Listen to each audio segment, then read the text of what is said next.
Halo semuanya, perkenalkan nama saya Raza Mauli Alfarisi Prakasa. Saya mahasiswa dari Universitas UPN Jawa Timur, Fakultas Ekonomi dan Bisnis, Program Studi Kewirausahaan. Di sini saya akan menjelaskan sedikit tentang analisis korelasi statistika bisnis. Yuk langsung saja disimak. Langsung saja kita bahas. Yang pertama, apa sih korelasi itu? Analisis korelasi adalah hubungan yang bersama-sama dari suatu variabel dan atau dapat juga disebut hubungan antara dua variabel. Korelasi juga dibagi menjadi beberapa jenis. Yang pertama, positive correlation, yaitu sama-sama naik dan sama-sama turun.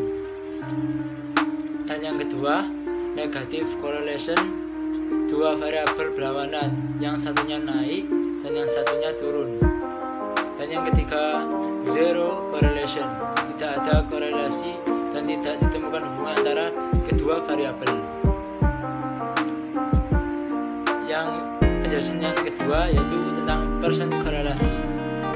Rumusnya, yang pertama, R hitung lebih besar dari R tabel, atau disebut dengan R hitung harus lebih besar dari R tabel. Dan yang kedua, P value lebih kecil dari 0,5 P value bisnis, yang artinya P value harus lebih kecil daripada P value bisnis, yaitu 0,5. Dengan contoh yang pertama, jika R hitung lebih besar dari R tabel dan P value lebih kecil dibandingkan 0,5, maka ada hubungan antara variabel 1 dengan variabel 2, dan hipotesisnya yaitu H0 ditolak dan H1 diterima, maka H1 itu ada perubahan. Dan yang kedua, jika R hitung lebih kecil dari R tabel dan P value lebih besar dari 0,5, maka kedua variabel tersebut tidak ada hubungan, dan hipotesisnya antara keduanya yaitu H0 diterima dan H1 ditolak, maka H0 yaitu tidak ada perubahan. Hasil analisis korelasi. Contoh hasil analisis yang saya ambil di sini yaitu analisis tentang korelasi antara dapatnya takjil per hari pada bulan Ramadan kemarin dengan pengeluaran biaya makanan sehari selama bulan Ramadan kemarin. Metode analisis yang saya pakai di sini yaitu metode analisis kuesioner, yaitu dengan mengirim Google Docs kepada para responden untuk mengisi docs tersebut. Dan yang kedua, perhitungan korelasi.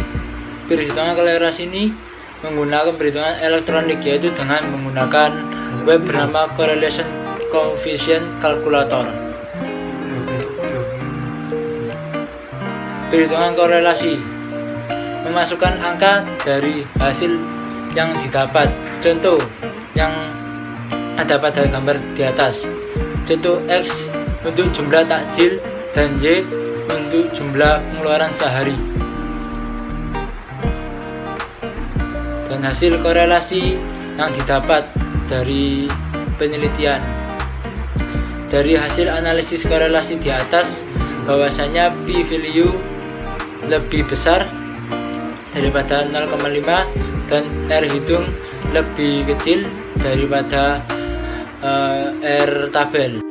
Dan jadi dapat disimpulkan bahwasanya H0 diterima dan H1 ditolak, yaitu H0 tidak ada perubahan dari analisis korelasi tersebut.